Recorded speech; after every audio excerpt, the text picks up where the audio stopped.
நீதிமொழிகள் அதிகாரம் 14. புத்தியுள்ள ஸ்திரீ தன் வீட்டை கட்டுகிறாள். புத்தி இல்லாத ஸ்திரீயோ தன் கைகளினால் அதை இடித்துப் போடுகிறாள். நிதானமாய் நடக்கிறவன் கர்த்தருக்கு பயப்படுகிறான். தன் வழிகளில் தாறுமாறானவனோ அவரை அலட்சியம் பண்ணுகிறான். மூடன் வாயிலே அவன் அகந்தைக்கேற்ற மிலாறுண்டு. ஞானவான்களின் உதடுகளோ அவர்களை காப்பாற்றும். எருதுகள் இல்லாத இடத்தில் களஞ்சியம் வெறுமையாயிருக்கும். காளைகளின் பலத்தினாலோ மிகுந்த வரத்துண்டு. மெய்சாட்சிக்காரன் பொய் சொல்லான். பொய்சாட்சிக்காரனோ பொய்களை ஊதுகிறான்.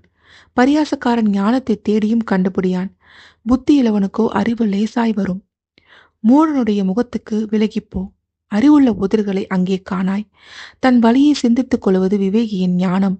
மூடர்களுடைய வஞ்சனையோ மூடத்தனம். மூடர் பாவத்தை குறித்து பரியாசம் பண்ணுகிறார்கள். நீதிமான்களுக்குள்ளே தயை உண்டு. இருதயத்தின் கசப்பு இருதயத்திற்கே தெரியும். அதன் மகிழ்ச்சிக்கு அந்நியன் உடந்தையாகான். துன்மார்க்கனுடைய வீடு அழியும். செம்மையானவருடைய கூடாரமோ செழிக்கும்.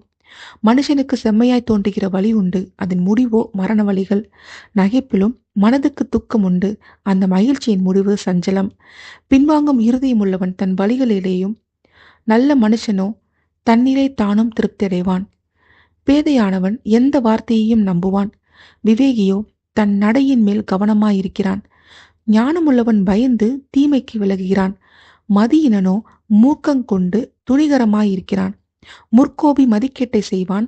துர்சிந்தனைக்காரன் வெறுக்கப்படுவான். பேதையர் புத்தியினத்தை சுதந்திரிக்கிறார்கள். விவேகளோ அறிவினால் முடிசூட்டப்படுகிறார்கள்.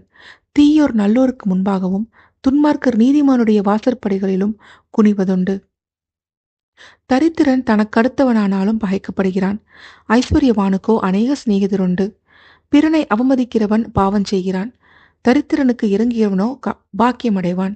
தீமையை யோசிக்கிறவர்கள் தவறுகிறதில்லவோ. நன்மையை யோசிக்கிறவர்களுக்கோ கிருபையும் சத்தியம் உண்டு. சகல பிரயாசத்தினாலும் பிரயோஜனம் உண்டு.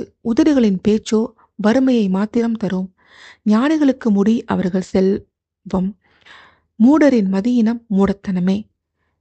மெய்சாட்சி சொல்லுகிறவன் உயிர்களை ரட்சிக்கிறான். வஞ்சனைக்காரனோ பொய்களை ஊதுகிறான். கர்த்தருக்கு பயப்படுகிறவனுக்கு திட நம்பிக்கை உண்டு. அவன் பிள்ளைகளுக்கும் அடைக்கலம் கிடைக்கும். கர்த்தருக்கு பயப்படுதல் ஜீவ ஊற்று. அதனால் மரண கன்னிகளுக்கு தப்பலாம். ஜனத்திரட்சி ராஜாவின் மகிமை. ஜனக்குறைவு தலைவனின் முறிவு. நீதிய சாந்தமுள்ளவன் மகாபுத்திமான். முற்கோபியோ புத்தியினத்தை விளங்க பண்ணுகிறான். சொஸ்தமனம் உடலுக்கு ஜீவன். பொறாமையோ எலும்புருக்கி. தரித்திரனை ஒடுக்குகிறவன் அவனை உண்டாக்கினவரை நிந்திக்கிறான். தரித்திரனுக்கு தயை செய்கிறவனோ அவரை கனம் பண்ணுகிறான். துன்மார்க்கன் தன் தீமையிலே வாரிக்கொள்ளப்படுவான். நீதிமானோ தன் மரணத்தில் நம்பிக்கையுள்ளவன். புத்திமானுடைய இருதயத்தில் ஞானம் தங்கும். மதியினரிடத்தில் உள்ளதோ வெளிப்படும். நீதி ஜனத்தை உயர்த்தும். பாவமோ எந்த ஜனத்துக்கும் இகழ்ச்சி. ராஜாவின் தயை விவேகமுள்ள பணிவிடைக்காரன் மேலிருக்கும். அவனுடைய கோபமோ லச்சை உண்டாக்குகிறவன் மேலிருக்கும்.